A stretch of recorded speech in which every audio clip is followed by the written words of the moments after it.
coming between me and my brothers. We all around if it's going down. It's just us, all for one. Yeah, you hearing right, our business done. We disappeared into the night. Came up together, so we all down for the fight. Ain't nothing wrong with that. Family ain't nothing strong as that. And I'll be posted where the strong as that. Brothers by my side, city on my back. Real heroes, that's what the people want. They ain't born, gotta create them. Saying we gone soon as we save them. That's part of the plan. By my side, I'ma keep my brothers. Live or die, man, we need each other.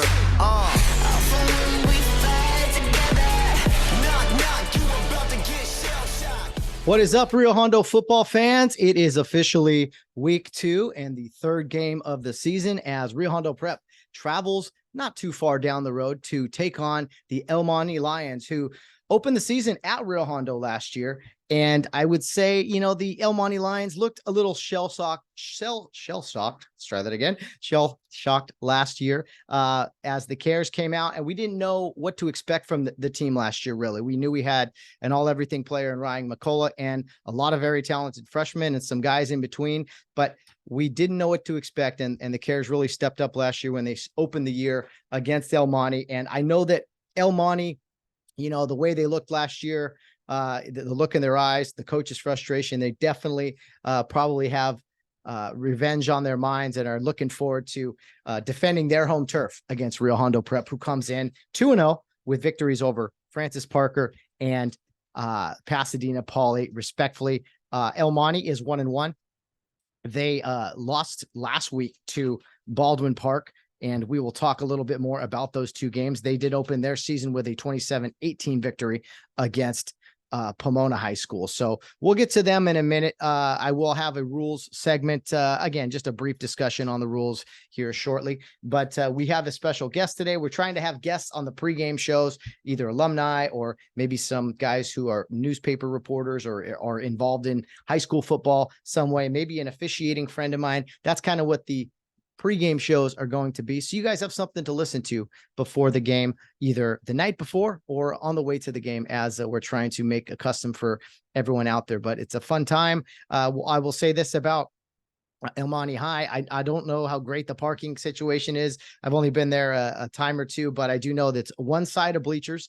And I believe the visiting bleachers is separate, but on that side and a little smaller, obviously, than the home bleachers. And the Cares will be on some grass this week, some tall grass, that is. Not the greatest of surfaces, not quite like Care Park, even though, you know, that is a grass field. It's one of the nicest carpets out there, honestly. I've been around a lot of football fields, and most everyone has turf now, but the Rio Hondo Care Park, that grass is definitely first class. So El Monte probably won't be the same way. Might be a little choppy, but hey, that's what playing on the road is all about. So looking forward to this game. You know, you did a 120-mile bus trip 2 weeks ago to start the year, and then you have a 3-mile bus trip, maybe 5 miles or less down the road to El Monte. So that will be nice, almost like a home game, really. So with the home game last week and then 4 home games in a row after this, I mean, we're looking really at a stretch where Rio doesn't leave the area for 6 straight games. Kind of nice, kind of cool, right? You have every opportunity to be able to watch the Rio Hondo Prep football team in 2023, nice and local. And if you can't make it out to the game or you live far away, the NFHS network should be in full effect. I do know that El Monte had theirs on last week, and it was kind of just a wide camera, no announcers, no score, nothing. You really didn't get much from it. So I'm hoping that we're able to utilize our broadcast team there this week, as you know, Clark Bollinger, Kyle Horton, Mr. Robert Bray, Dave Guerrero. I mean, they did a phenomenal job. They let me come along and tag along and be the sideline guy or whatever. Chris Kirby operates things as the producer. So a really good show last week. I came home immediately and turned the game on and rewatched it. It's kind of my little tradition on Friday nights or Saturday nights last week. How about some Friday night football too, right? We finally get that Friday night feel. We're playing the same day as everybody else, which is nice. And I remember my senior year, man, we didn't have a field, right? So we had a lot of away games, and which were Saturday nights for some reason. And then because other teams were renting fields, and then we were renting Doherty High School in Monrovia. So we played a lot of Saturday nights as well. But Friday Night Lights will be back. That is going to be awesome. And I'm looking forward to see how this team responds to, I don't know how to say this except just to say a public school. And a public school, anytime, you know, Rio Hondo has played public schools in the past, it was usually some public school out in the middle of nowhere, really far away, right? And I think most of us alumni, we always just were chomping at the bit. We wanted a chance at some of the local public schools. And I know El Monte is no powerhouse, but they did win a state championship a couple of years ago, as well as a CIF championship.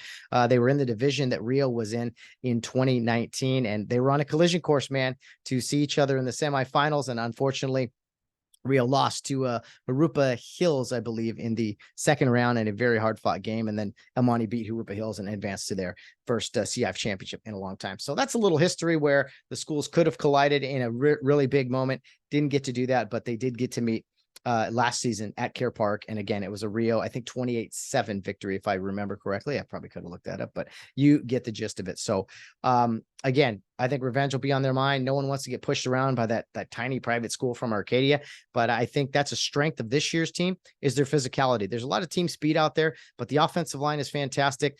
We have a lot of different running backs who run physical, and on defense, I think there's been some struggles, especially in the secondary, maybe the passing game. But I think that'll be shored up a little bit.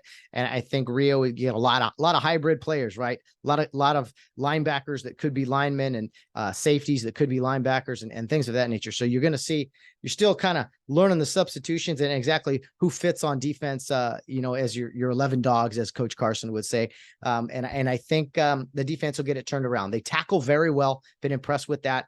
And the physicality overall has been outstanding. Let's try to cut back on the penalties a little bit this year.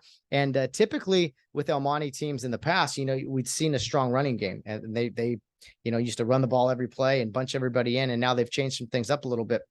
So I'm not sure what we're going to expect, but I will talk a little bit about El Monte afterwards. I want to get to our guest here shortly, unless there's a delay. We might talk about El Monte while we're waiting for him, but we're going to be joined by RHP alum Paul Clark tonight to just talk about Rio football, his early impressions of the team. I did see Paul at the Rio game last week briefly. That was cool to see him and any alumni who came out. Ryan Westavorty, a former teammate of mine, and just it's fun to see guys come out to the games. I saw the Gadulas. I saw some of my former teammates, obviously Renzo Oel. I saw guys from the past, recent guys, Jonathan Guerrero, some seniors from last year. Saw Cody Nelson and Zane Fruitwalla.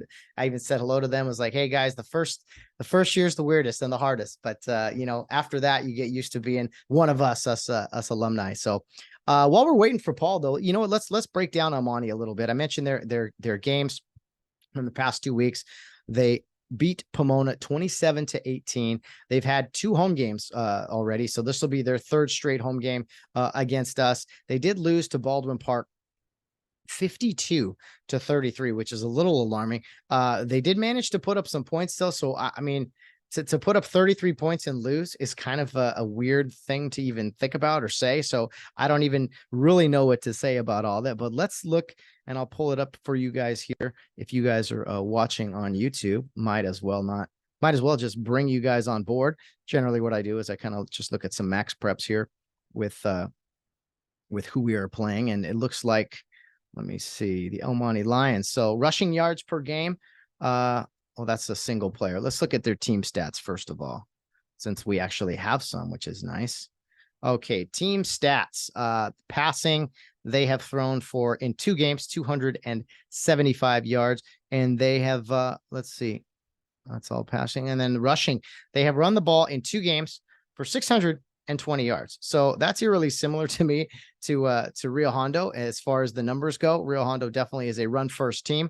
And anytime you've run, let's see, 3 times more yards, generally in the modern era of football, you generally throw the ball 3 times more than you run it as far as yards go. Well, El Monte is kind of like Rio Hondo in the fact that they've run the ball quite a bit. They average as a team 9 yards per carry. At 310 rushing yards a game. The national average, as you're looking at it here, is 157. So a lot of a ground game here. I don't know if they went back to kind of the bunch formation or what, but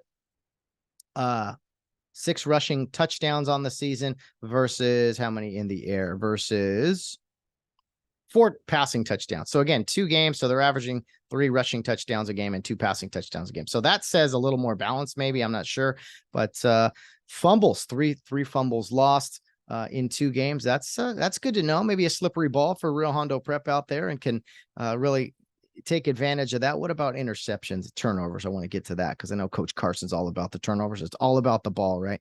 Passing interceptions, no passing interceptions on the year, but like we said, 3 fumbles on the season. So I think Rio maybe needs to try to get their hands on that ball, strip it away if they can. But there's your breakdown right there on the season: 620 rushing yards, 275 passing yards, and that comes up with 895 total yards. So 447 yards of total offense for the El Monte Lions. So that's rather interesting. I'm trying to think that, man, that's a lot of points, really. 33 running the ball. I don't know. Maybe they're like us. Maybe I don't think anybody's like us as far as the how would you say the running game goes. We have a very unique running game that is like it's like 8-man mixed with some pro sets and some wrinkles in there. It's great stuff that Coach Johnson has developed over the years. Okay, I'm going to look here at receiving and rushing yards. Obviously, we get 2 guys wearing number 1. What is going on here, El Monte? Get your stats correct. Okay, I'm going to go with number 1, Felipe Taboada. How about Taboada? Number 1, Felipe Taboada leads their team with 113 yards a game rushing. Brandon Doe, number 2, has averages 100 yards as well. He's their quarterback. And it looks like, so does that mean he let's see, he probably doesn't throw the ball a whole lot then. Passing. Yeah, Brandon Doe, 2 touchdown passes. Backup quarterback Alex Ailman has come in and thrown 2 touchdown passes as well. So our guy to stop here in the running game for sure is number 1 and number 2. That is pretty easy to remember. Looks like number 3. I'm sorry. That's what it was. I was like, wait a minute. Why are their numbers the same? Shows you how late of a day it's been. It's not their number 1, 2, and 3. Those are the ranking 1, 2, and 3 respectfully. But then we got 2 number 11. Okay, number 11 is their stud running back, 113 yards a game. And the quarterback, Brandon Doe, what number do you wear, brother? They're trying to pull a fast one on us, guys, with their numbers. Okay, number 15, Brandon Doe. That's all right. Now I like you because you got the good number there. Or maybe that was last year's. But anyway, Felipe Taboada, number 11, big time running back there. He has scored 3 of their touchdowns. David Ibarra, another running back, number 12, has scored 2, and looks like a wide receiver or 2 in there. So sacks on defense, you got another number 11. There's no way this is number 11 too.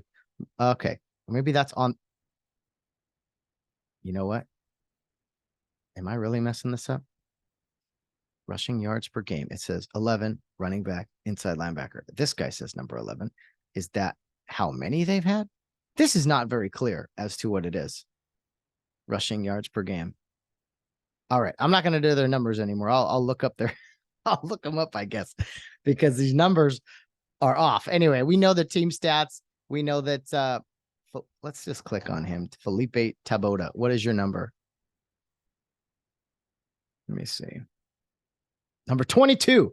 So you got to do a little investigation here. So 22 is their big time running back, and number 15, I said, is the quarterback. And who's their second back? We'll say David Ibarra. And just real quick. Okay, number 3. So number 3 is the second running back who's kind of getting some carries, also averaging a good chunk of yards.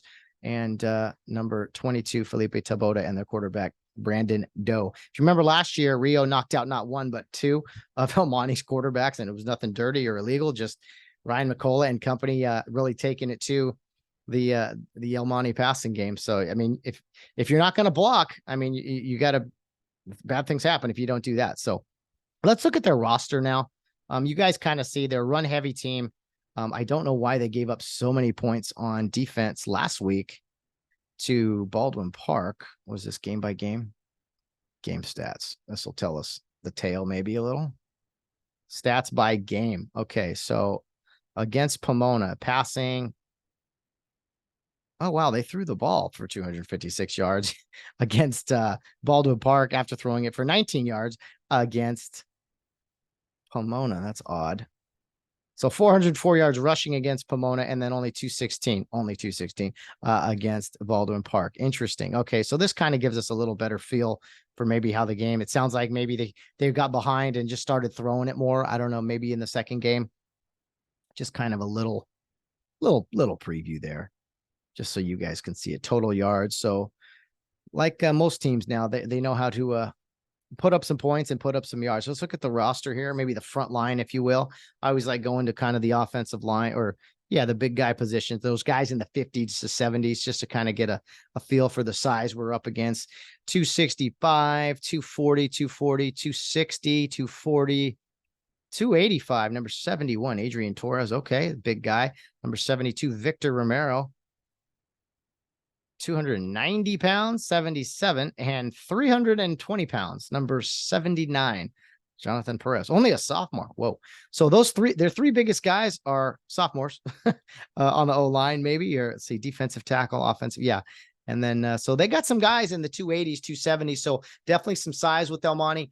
We saw that last year in the opening game, did have some big boys out there up front, especially, but they weren't as conditioned, I think. And that's where Rio Hondo really won the game.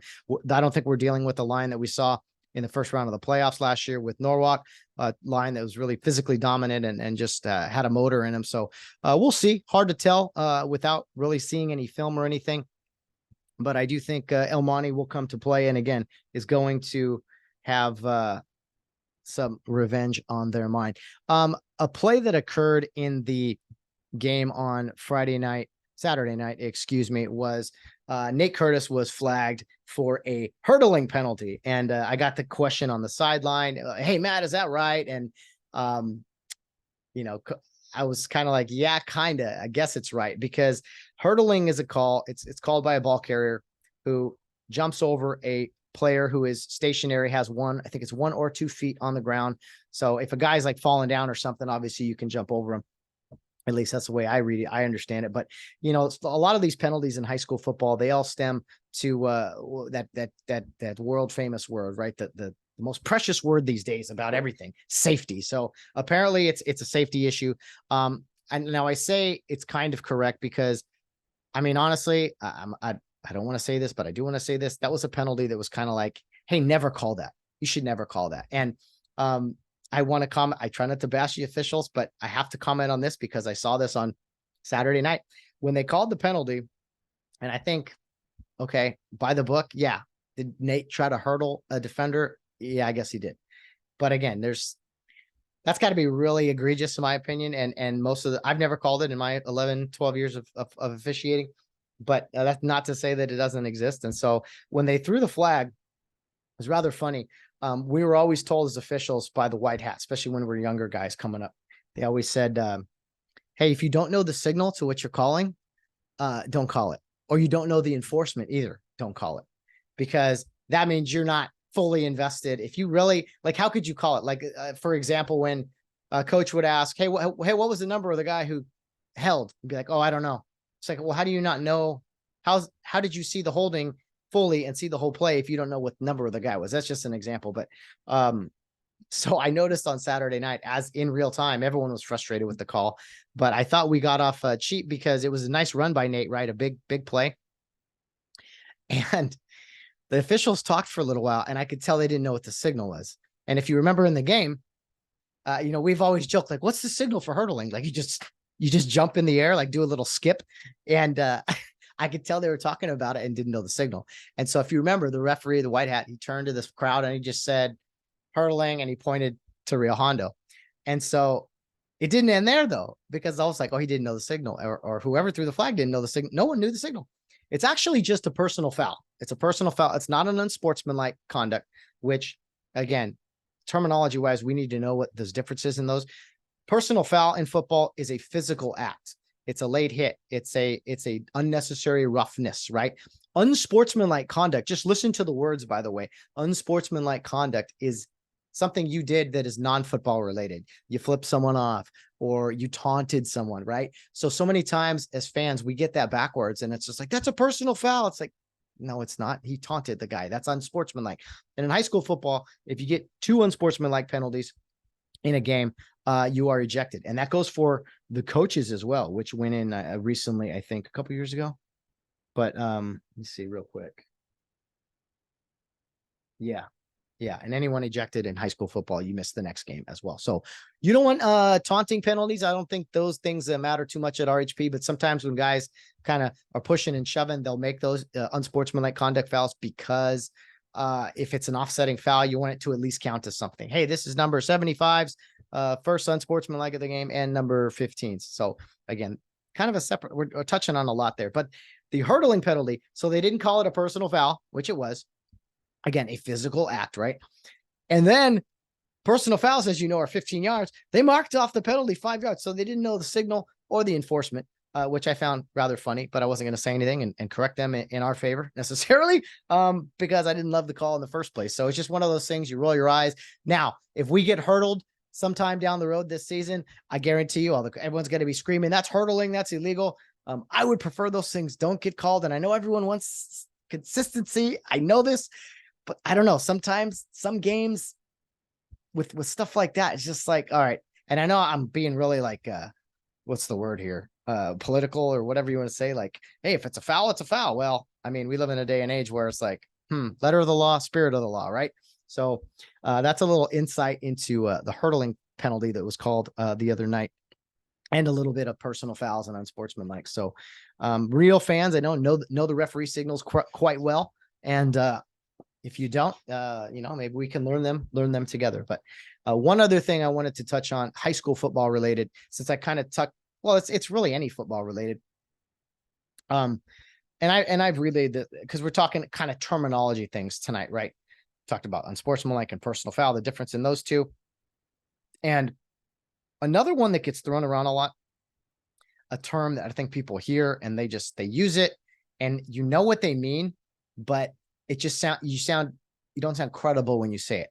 And maybe they just don't think to say anything else, but chop block. Hey, they're chopping us. Like in high school football, you can't block below the waist unless it's on the line of scrimmage immediately, an immediate right surge, right? There can't be a delay and then you block low. But a chop block, a physical chop block is a penalty in all levels of football. And that's when a guy gets high load, right? Usually offensive lineman pushing a guy in a back, kind of cutting the guy low. But if you notice what I said, they're cutting. I think we confuse chop with cut all the time. If you want to say, hey, they blocked us below the waist. Hey, they cut us. They can't cut us unless it's right at the snap. Okay. A lot of guys will say, hey, they're chopping us. And it's like, what do you mean they're chopping you? It's out in the open field and it's got a chop block is two defenders, right? A high and a low. And I'm probably confusing some of you, but I'm trying to make it more clear. When we say chop block, make sure you mean chop block because there's nothing worse than telling an official to watch for something and you're saying the wrong thing because he's already got a lot to watch. Maybe he's not as good as he should be. And so you got to be clear as day. And so when you say cut, hey, they're cutting us downfield. They can't cut block us. I would say that's a better term to use than, hey, they're chopping us. There are chop blocks. They are rare. You don't see them too much. And again, that's a two guys blocking. One guy hits them high, one guy hits them low, right? It's got to be two guys to be a chop block. So a cut block, an illegal block below the waist is what it's called. Illegal block below the waist is referred to as a cut. You can cut at the line of scrimmage, right? Immediately at the snap, but you can't cut downfield in high school baseball. High school baseball. It's got to be in the front. Can't be, a clip is hitting someone from. That's another thing. That's a clip. Well, a clip is a block below the waist from behind, not an illegal block in the back. But people will generally yell out, "That's a clip. That's a clip." You don't see clipping a whole lot. You see a lot of block in the backs a lot. All right, I've covered a lot there. I went from hurdling, unsportsmanlike, and personal foul to a cut block versus a chop block, right? We want to say those things correctly. And then what did I just include? Clipping. Yeah, clipping. I was going to talk about goal lines and kicks, but I'll save that for another week. And we'll get to our guest here, as I know you guys are tuning in to hear from the guest, not for me talking about the other team too much and some rule stuff. But I do want to cover those things each and every week, just a little bit, so we get a little smarter and know a little bit more about our opponent. So El Monte 1-1, get to the game early if you can, treat it like a home game because parking could be a little tricky and the stands are going to be a little odd. Rio Hondo will be on the sideline opposite of the bleachers, so they'll have nobody to their back. And on the wall, I think El Monte football, it says, 2019, and their best player back then was Booth, I think was his name, running all state running back. And man, every time I see that, I think, man, we could have had those guys. At least it would have been nice to have a shot at him in 2019 with arguably one of our best teams ever that didn't win a championship. So those last year's seniors were sophomores on that team, and I was at that game. It was a heartbreaker. Anyway, on to El Monte this week in week 2 on the road. But again, one of 6 straight games, we'll say, in the El Monte, Arcadia, Irwindale time zone or zip code, whatever it is. Let's get to our guest, Paul Clark, a good friend of mine who graduated Rio in 1985. I always remind him that's the year I was born. And a guy who played quarterback, was a great player, went on to play football at Citrus, just an RHP true fan, a guy that loves RHP football. He has high standards for it, and it's fun to just chat with him and a lot of guys like him just about the team and RHP football and kind of why it's special, why they keep coming back, and just if he's seen anything really about the team on Saturday night. I've seen the team twice now, and I kind of know some of the strengths, some of the weaknesses, and obviously been watching in practice. But I love turning to guys like Paul or other friends or even my family, my dad and my brother, and being like, see that guy right there? Man, that guy's a stud. You see that's a real Hondo guy right there, right? We take pride in the kids that we don't know that well. I've learned to know these guys a lot better over the past couple of years, but it's fun to be like, man, that dude represents all of us so much. And it's really cool when you see that max effort and that toughness, right? That Rio Hondo Prep should stand for. So anyway, we've heard about the Lions. We've heard a little bit about my referee rules nonsense, whatever you want to call it. Let's get to our featured guest this week, and we'll have more guests next week and throughout the season. Again, I'm working on some media members of the media, I should say, and some other close friends, and obviously a lot of alumni that will be coming on here for weekly appearances and Saturdays or Sundays, whenever the post game is. That's all about Coach Carson and one of the players. And I'm sure you guys all were able to see that last week with Coach Carson and Matthew Brewer on the podcast. A lot of fun with those guys. All right, now it's time to bring on Mr. Paul Clark, number 4 from Duarte, class of 1985. My good buddy, Paul Clark. All right, we are now joined by RHP historian from the proud class of 1985, I believe. What's going on, Paul Clark? Hey, Big Matt, how are you? I'm doing well, man. Anytime I get a chance to talk RHP football with you, I'm in very, very good spirits. And you're a hard guy to come by. My agents were working on you all day, trying to track you down. I love that. Thank you. Make me look good. That's right. I mean, the investments, we had the your people talk to my people thing going on, didn't we? Mm-hmm. Yeah. Yep. The investments this podcast makes to bring on quality guests is second to none. I got to tell you. I love it. Hey man, speaking of the podcast, Paul, you've been a supporter of everything I've been doing. I mean, have you followed some of the episodes throughout the summer? We did a lot this year before we even started playing football on the field. You did a whole lot, and I was very impressed.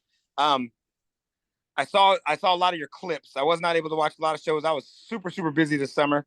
Peyton and I went on a long vacation, and then he had with his soccer and stuff like that. But yeah, I saw what you were doing, and you've been doing a great job. You've had some great guests on there. So BJ came on there. Yeah. You always have Coach on there. Love it when he gets on there. You've had some older gentlemen that, are old Rio Hondo Prep alums. And yeah, and I love it because you get a lot of perspective from different generations, different eras, different styles, even of football. I love it because you get to see how Rio has evolved over the years. That's exactly right. I mean, it's all one brotherhood, one, group of guys, but it's like different eras, different times. There's arguments. It's a beautiful thing. And we're trying to piece all this together for future generations as well. That's the plan. So appreciate that. Yeah. It's BJ Jacobs. What a phenomenal dude. The 1973 team, talking to them, and then just catching up with some of the coaches. It's been a blast. Rocky Seto, I mean, to mention all of them, but we started with our weekly post-game shows with Coach and talking to the player. So that's been a lot of fun. Paul, you got to come out to the home opener last week. Saw us put the beat down on Paulie for the most part. Kind of what were your early impressions of the team? I thought they looked pretty good. They always impress me though, because we are not ever ones for size. We're not always, considered a big team. We're always little, and it always impresses me how coach is able to get these little guys to do what they do on the field. Paulie looked like they had some size, looked like they had some speed, but we're deceivingly fast as well. First game of the season, a couple of kinks were in there, but I think overall we outclassed them like always. We outcoached them like always. And it's always fun to beat Paulie because they are, a rival, and they've been a rival for years. And it's always a good, clean game though. Good, clean game, fun to watch. But the beatdown's always the best, Oh yeah, you don't throw those away. I mean, those are the good ones, and you hold on to those for 364 days. Paul, this team has some dudes on it. I mean, and that's just the best way to say it. There's some playmakers, some just overall football players, and something that I've talked to Coach Carson about on the weekends too is the offensive line. There's some strong dudes up there. What I really see with this team early on is cohesiveness. No one really cares who gets the credit. This guy scores 2 touchdowns. Okay, this time it's him. I mean, 4 different guys scored touchdowns in the first half of their first game. I mean, that says something about a team. Absolutely. That's diversity as far as skills are concerned. And I think that's a good thing.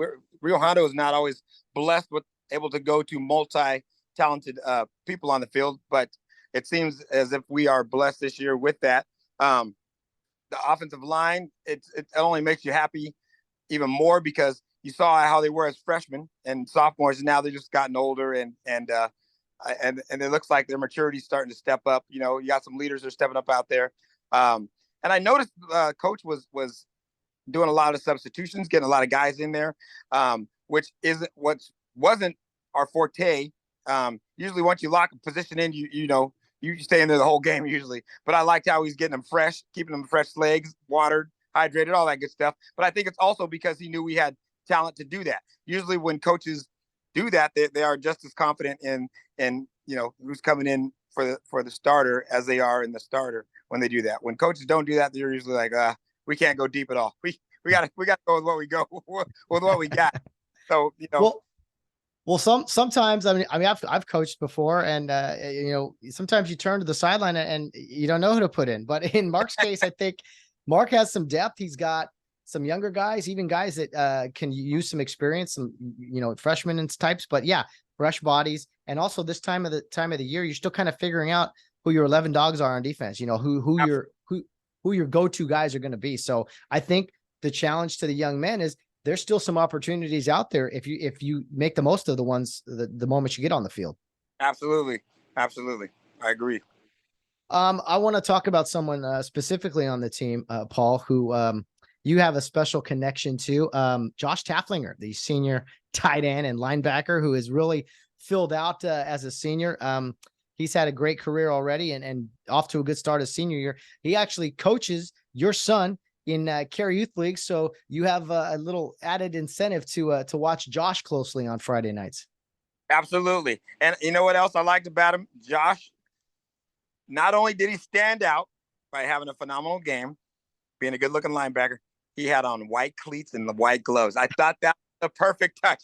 He looked so sweet out there on the field. He stuck out like a sore thumb, but in a good way. It was a good sore thumb. He looked cool. He was like, I'm Josh Taflinger. Everybody take a look at this. I'm finna put on a show, But I did like that. Josh is a good kid, great kid. If you start off first by talking about him as a person, he's a great kid, brought up by 2 great parents. Really good background. He's really great with the kids. To me, he could probably be a little bit tougher on the kids. He's so damn nice. He's such a nice guy. All the kids loved him. He helped us get a basketball championship. Took us to a baseball championship as well. We fell short by 1 run. We lost that one by one run in the bottom of the 5th or something like that to the Wildcats out there in Irwindale. But we won a basketball championship underneath them, and we went to the playoffs in football. Didn't fare as well, but he's brought the boys along really well. Unfortunately, though, he had to move to Irwindale. Yeah, we don't have him this year, which the kids were about him and everything. But I understood with the drive and all, and having practice, being a varsity player, coming from Irwindale or Arcadia actually, then coming way out to Upland to coach, and then sometimes having to go back. I'm sure the drive and the gas and all that kind of stuff, it gets on you. So we understood, but we are hurting because we lost a good coach out there. But it's always fun to watch him and see him. He still, Yeah. you can tell he still has his heart out there in Upland. You can totally tell. That's really, really funny. Yeah. The KYL coaching carousel, man, it's more intense sometimes than the end of the year in college football with all the changes going on. So Right. no, We lost another one. We lost Coach Renzo over there to Covina, and he was great. He was phenomenal with the little ones out there in Upland. But like you said, with the carousel going on and locations and everything, it's more about geographically better for coaches when they have to leave Upland. well, one of my most memorable photos from last year was I think it's the Falcons, right? Your Yeah. son is on. Yeah. They all came to a game last year, and it was a game that Did. Rio actually lost, didn't play well.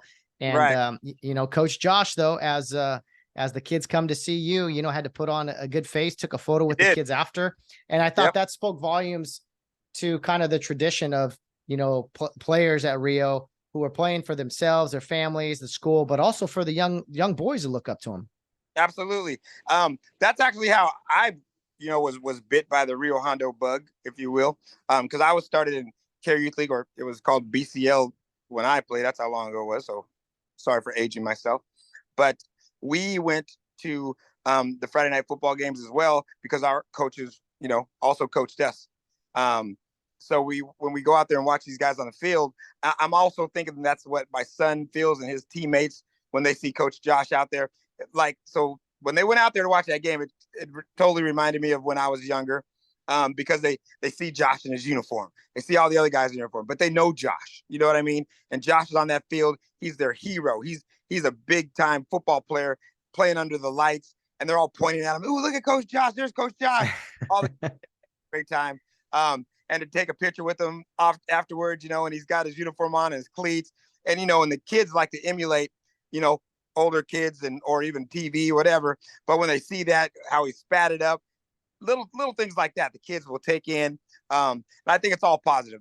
And then his attitude after the loss, like you said, we didn't play too well, but he was there for the kids and was taking pictures with them all and everything else. And then Saturday, he was out there doing his duties the next day for us for our football game. So, he's a really good coach, and our Irwindale really came up when they got him.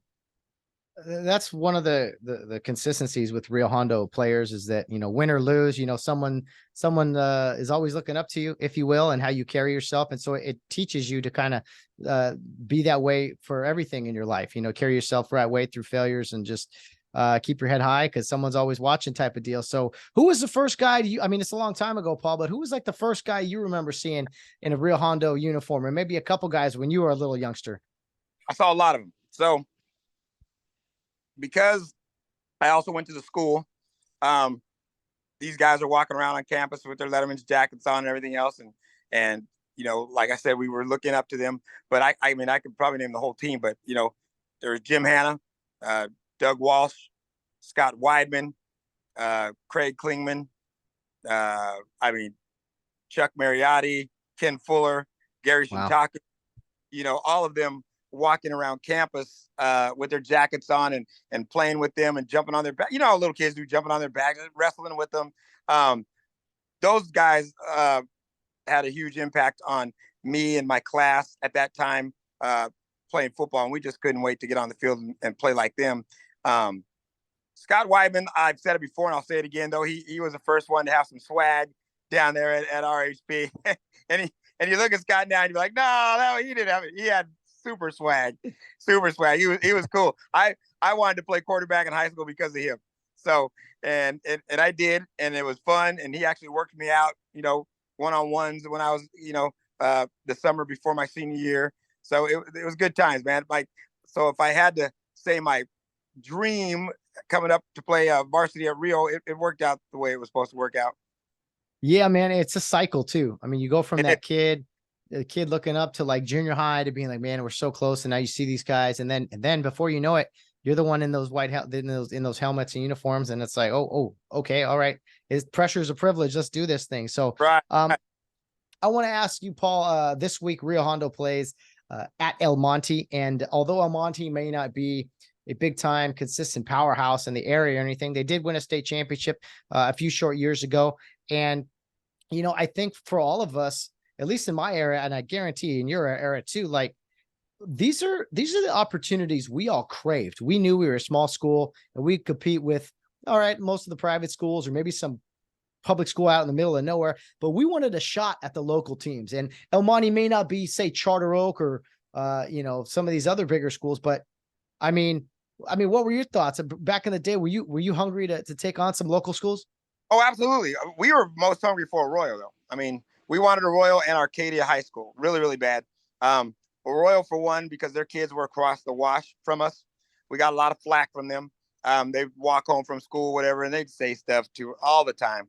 And we were just, why don't you play some football then? We'll show you what we're all about, and we never really got that chance. So to see that we were able to get that chance to show, hey, we aren't just a small private school that plays small man football. We go toe to toe with the best of them. I get ripped every once in a while from friends. One person told me, I think there was a post on Facebook. You might have put it up, and I said something, and one of my friends who knows about Rio Hondo and everything else, he was in the area. He's like, "What is that? Is that D25 school?" Come on, man. And this guy, and he's one of those guys that runs his mouth and didn't even play football, but has the nerve to run his mouth. And I got to tell you a real good story right now. You're gonna love this. So this goes along the lines of the public school type thing. So a long time ago, me, Ken Lee, Bill Lee, Jeff Fairley, a couple other alums, Marcelo Taglioni, all these guys, we went and we played in the rain games. It was super wet outside, freezing. The rain was coming down. We were out there for like 3 or 4 hours. Well, we needed some more players. I called up one of my public school friends, right? I told him, would you like to play? We're going to go play some mud ball. He's like, yeah, he got all fired up, right? Rick Johnson played. He got all fired up. I had to throw that in there because this is part of the story.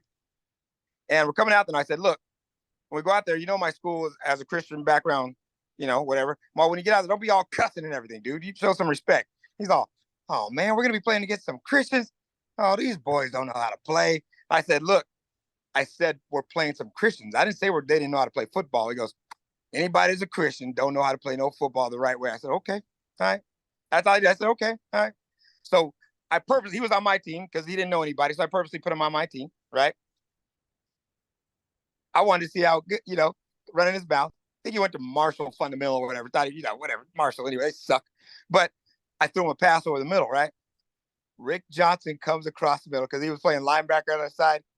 Clean this dude's clock where his feet went up over his head. You can ask my brother about this because he played in this game too.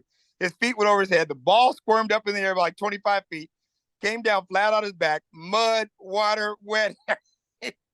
He was knocked down for at least 30 seconds without moving. He got back up. He's totally muddy. He comes back. He's all, oh, okay. I see how they play.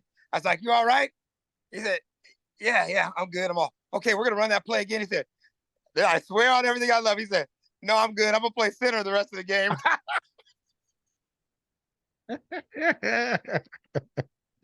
Oh, man. And I said, okay, that's what you get for running your mouth. See, I thought we knew how to play football. He said, I'm cool. I'm going to play center the rest of the game. It was the first play. Rick knocked him cold. He was done. Oh. So that show you that it's not about, because we do get a lot of flack for being small schools, for being Christian background, Christian based, but they all take that for granted. Like, well, they must not be able to play football, but we go toe to toe with everybody. The public Charter Oak, we knocked them off. Should have beat Norwalk, killed Arcadia many times. They're not even a program. It's funny how Arcadia and Arroyo, they were both, on the hit list forever. And, right. I believe they both signed 2-year contracts, but you know what, Paul, I could say with each of those teams, there wasn't a second game between Arroyo or Arcadia. I don't know. We must have lost the schedule in the mail or something because they didn't want to play us again that second year. I don't know why. It could have been the 40-point beatdowns. Could have been. They don't want to hear any of that. That's why. Yeah. So, their coach was. Anyway, last year, Rio beat El Monte in the home opener. We didn't know much about our team. We knew we had the best player in the area, or who we thought was, and then a bunch of freshmen. And I thought the boys stepped up last year and shocked El Monte a little bit, just not to us, but to them. And so I think going into this game, especially us going there this year, we're not going to surprise them. I think there might be a little revenge factor and a bad blood going into this one. That's just maybe me stirring it up, but that's just kind of how I view it. No, I actually think the same thing. Just because when we had played them last year, Ryan went on that hit parade and was knocking people out left and right. So there might be a little animosity there. Who knows? They could be having targets on our backs for that reason alone. They can see that we're going to be without our big leader. Because he was our leader. He was 100%. He was our leader. Went out there and as he went, we went.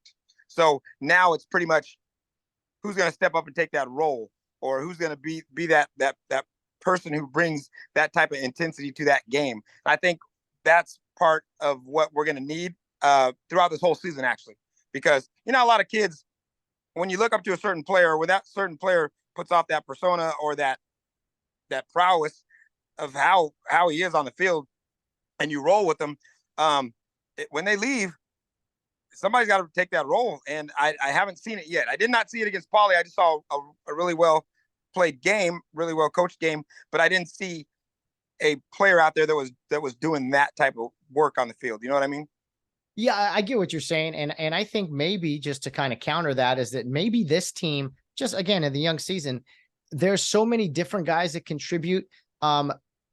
That's maybe the beauty in this team is that who's going to grab the baton? We don't know this week. It could be one guy, it could be another. I think the offense has been a lot better than the defense. Maybe some week that'll flip. You just never know. I just know that with guys like Nate Curtis, Noah Pennineri, Nathaniel Shine, who's young but really, really upcoming. Caden Holcomb, the newcomer, he has really excelled. A lot of different guys touching the ball, and so. And defensively, it seems very, very team based. Maybe there isn't going to be that one star. Maybe it's just a team of guys. I don't know. No, I think you're right with that one. And I think they're all comfortable with that. Each of them have a little role to do, but what you said, like they're more team based. I don't think there is going to be that lion that steps up and leads the pride, so to speak, if you want. They're all going to be a bunch of male lions running around, feasting on foes. Because it really did look like that last week. And I thought they played well collaboratively as a team. And there's some athletes out there that you just go, wow, man, this guy, they're stepping up, but there's not all that flash and whatever behind them. But when you see them play, they're like, okay, this guy's legit. Love Nate Curtis. Love the Curtis boys, both of them. Oh man, they're both fast. Josh is seems like he's grown a little more. And I mean, that's the thing about Rio, man. You talked about like Rick Johnson's, for instance. You get some guys, specifically like a Nate Curtis, a Noah Pennineri. I mean, I've said some of these names already. They look like out of a football uniform with their helmets off. They just look like these nice guys. Like, yes, I don't know how to explain it really. And then there's something about strapping up the chin strap that turns them into different people. And it's like Dave Carson, I've heard great things about, same way. Now he's Pastor Carson, the nicest human I've ever met. But at one time he was a monster, from what I hear. He was a monster. He was. I can vouch for it. Played with him. I can vouch for it. Monster. So as far as consistencies, Paul, and we'll wrap it up here soon, but this kind of the consistency of Rio Hondo football, which, you've watched for many years, people have heard your comments on here before, but just kind of, I don't know, what would you look for most, I guess, when you think of Rio Hondo football players and what you want to see from guys? You've probably seen a little bit of it already, but when you think of Rio Hondo football players, how do you describe it, and what do you want to see on a weekly basis? Well, as a lot of us older players and such as yourself and everything else, we refer to it as that cloth. I like to see players cut from that cloth.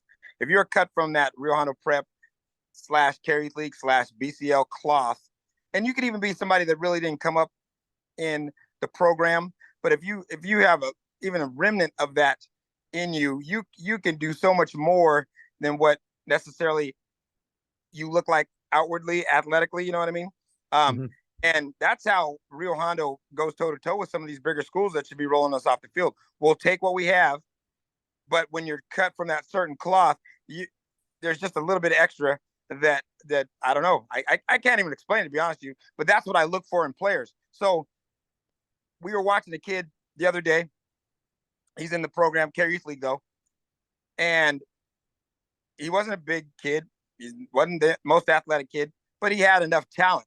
But he wasn't cut from that cloth. There was a play that came around. He was the safety, the only man left on the field. Tracked it down well with his eyes. Tracked it down well with it athletically with his body. But once when it came time for contact, he slowed down, pretended that the guy outran him, and then he pretended to fall down, and then the guy ran by for a touchdown. So, but had he been cut from that cloth, it didn't matter how big he was, didn't matter how big the running back was, that guy, he was going to make the play. Do you see what I'm saying? Mm-hmm. So that's what I look for in guys, and I think that's what puts us over the hump with a lot of these other guys. Like you said, with the running backs, and when you see them out of their uniform, you look at them and you're like, wow, you're on a football team? And you play and you start? What do you weigh, 140? But there's something about them. There's just something about them. And when you meet them and see them play, it's just totally different. And that's what I look for, stuff like that. I think it's a great answer. And I just thought of this right now. Like, so many times we get asked, what's a care? What are the cares? And I think to flip it on everyone, it's like when you see a guy make that tough play, or you see a guy do something you didn't think he could do, or a maximum effort type of deal. To me, I guess in summarizing what you said, I just want to say that's a care. That right there. And that's what we're looking for as the old guys now, is we're like, we want to see cares out there. And the challenge to the team is like, it doesn't have to be everything football related too. It's like, how'd you carry yourself after you scored a touchdown? How did, praising your teammates, whatever. Are you going to sulking? Like everything, we take into account everything. And so when people ask all the time, what's a care? I want to point out to guys and be like, that's a care. He's a care. That's a care. So absolutely. You know what I'm saying? Yeah, absolutely.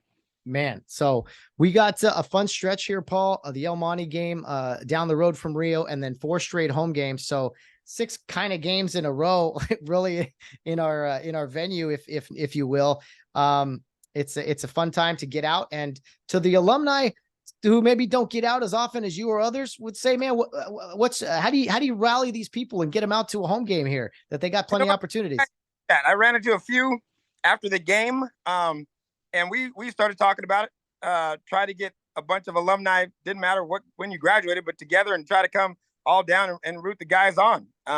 So we've actually talked about that. So it might be in the works coming pretty soon sometime.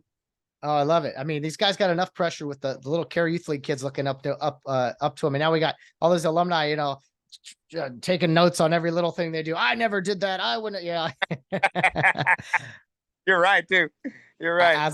As I always say, anytime I talk to you and other alums, the older we get, the better we were. It's just right. But I really was good.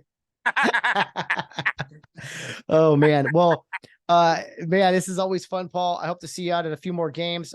Lastly, I've been working on some alumni guests. Are there any suggestions you have for some alumni that to come on the show? Put a little pressure on them. I mean, I'll reach out. I'll have my people reach out to their people if need be.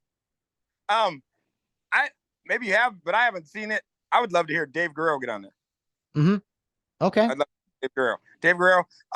Some that they moved away though. I would love to see Mike Dorr on there. Norm Schultz. If you get Norm Schultz on there, I think you're gonna have a lot of people watch that show. Norm Schultz was awesome. You get those are 3 people I'd love to see on there. Okay. Definitely. I like it. I'll write them down. And I work with Dave Guerrero. They let me tag along on Friday nights. They do great work with the cameras and everything. So we'll see what we can do, man. Hey, if we can get Paul Clark on short notice on a weeknight, I think I can get almost anybody on. So have you tried to get Scott Moore on there? Yeah, we need Scott Moore. Saw him last week. I have wanted to talk with him for a while about RHP football. So I think he'd be a good one too. He's funny. If I see him next week, he's got that great sense of humor. We will talk with him soon. Hey, Paul, always great seeing you, man. Hope to see you out at a few more games, and let's try to point out a few of them cares, if you know what I mean. Absolutely, I always appreciate being on your show. Thank you for inviting me.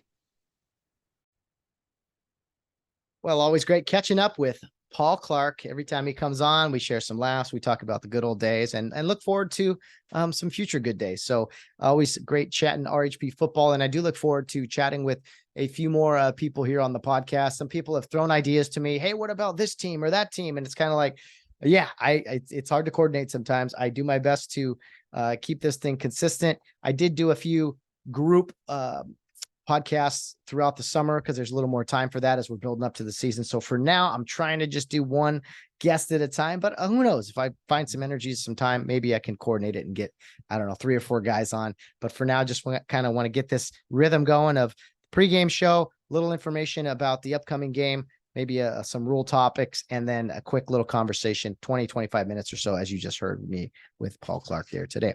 Hope you guys are excited. We are into week 2, third game of the season upcoming. It is an exciting time. The Cares are 2-0. Hopefully not getting too big headed or anything. We don't think that's ever going to happen, but always nice to think about that. And I think, after some struggles, some things to polish up last week, there will be plenty to work on in the practice this week. And I think that Coach Carson will have the guys ready. You never know what can happen in this crazy game of football. It's a violent game. Guys get hurt. Crazy things happen. Officiating. There's all kinds of things that can happen at any given moment. And that's what makes it the greatest game on the planet. And arguably one of the cleanest, purest, just best things in the world, really, high school football, that is. So we will get to it here on the weekend, recapping Friday night's game. I will talk with Coach Carson as well as a player like we did last week. And breaking news from earlier today, as I record this, Emma Carson, Coach Carson's niece, of course, the daughter of Dave Jr. and Molly Carson. Emma Carson, the senior at RHP, was awarded the San Gabriel Valley Girls Athlete of the Week. So she's having a heck of a year on the volleyball court. So wanted to mention that. I'll ask Coach Carson about on the weekend about how proud he is of his niece. And so wanted to mention that. Hey, again, no matter the sport, no matter the level or whatever, greatness at RHP, we're going to celebrate here, even though this is a football podcast. When things like that happen, we have to mention it. And I posted, I think, the article or whatever there. So congrats to Emma Carson on being the San Gabriel Valley Girls Athlete of the Week. Well-deserved. And hopefully the boys saw that and we're like, okay, it's time for one of me to step up. And who knows, maybe Emma will be back on it again later on, or maybe one of her teammates. So congrats to her, and good luck to the girls program. We'll get some volleyball scores in here, I think, at some point during the pregame show, so that the fans are at least updated on how the volleyball team is doing and such. And we are going to talk to, I think, the cheerleading coach or something of that nature soon. So again, there's so many ideas. There's so much to do on all this. I get ideas. Sometimes they're not good, and I'm trying to piece it all together. Bear with me. You guys are very patient, and I appreciate all of the support. Just trying to keep this going one thing at a time, as well as balancing all kinds of other things. It is definitely time to go to bed. We'll just say it's time to go to bed, but I will see you guys Friday evening. Get there nice and early. I told you the seating is a little tricky, and the fans will be opposite sideline of the Cares. So we just have to cheer a little louder, right? Cheer a little louder indeed. And it should be a dogfight, man. I'm looking forward to it. Hopefully Rio, I think it's going to be a physical game, a little more physical than the past couple of weeks. And I hope the boys are up to the challenge because again, you never know what's going on behind the scenes. And again, anything could jump out at us. And every team has played 2 games now, at least El Monte and Rio has. So some film under them. And yeah, let's play some football, man. And then it's 4 straight at home after that. Get fired up, guys. Hopefully we shell shock somebody again this weekend, or hopefully we are not shell shocked ourselves. Hopefully we're ready to play, because you never want that feeling to all of a sudden things blow up on you. And man, what happened? We practiced all week for this, and this happened. So get fired up, get ready to go. I'm ready to go. Hope you guys are. To the Cares out there, to the Rio Hondo Prep football team. Keep representing, keep working hard, and keep making all of us proud of you guys. And always remember that someone is always watching. Little guys are watching, alumni is watching, your parents are watching. As Coach AJ always says, do not embarrass your parents. But in all seriousness, man, represent in everything you do, the way you play the game, your effort, your sportsmanship. Above all, God's always watching us too. So make him proud of you in everything that you do. And it's okay to be a little fired up, some enthusiasm, that's all good too, but do so in the right spirit and carry yourselves accordingly. Let us all point to you and be like, man, that's a care right there. That's a care. And it doesn't have to be touchdowns or big tackles or big plays. Just every little thing you do, man, be a care. Let there be no doubt as to the people that are like, hey, what is a care? Well, that's one right there. guy that just stepped up and made a big play, gave a great effort, did the right thing. It's going to be a season full of that stuff. So congrats, guys, on a 2-0 start. Lots of work ahead. Keep up the good work and be ready for a physical contest on Friday, a new challenge. What's in the past is in the past. It's time for a new opponent and fresh opportunities. All right, guys, get fired up. We will see you Friday night. Beat the Lions.